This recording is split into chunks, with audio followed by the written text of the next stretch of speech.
Всем привет! Сегодня приготовим ароматное и нежное филе индейки под сыром в духовке. Количество ингредиентов и калорийность смотрите в описании. Поехали! С филе индейки срежем пленку. Перекладываем в глубокую посуду.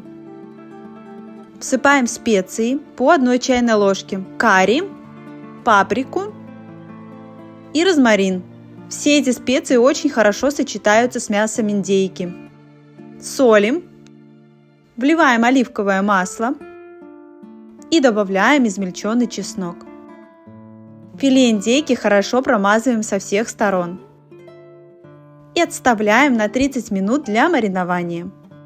На противень выкладываем фольгу, в середину кладем одно филе индейки и формируем лодочку. Также сделаем лодочку и со вторым филе. Отправляем в разогретую духовку до 180 градусов на 1 час. Натираем сыр. По истечению 1 часа достаем филе и посыпаем сыром. Отправляем в духовку еще на 5-7 минут, до момента, как расплавится весь сыр. Ароматное, нежное филе индейки под сыром готово.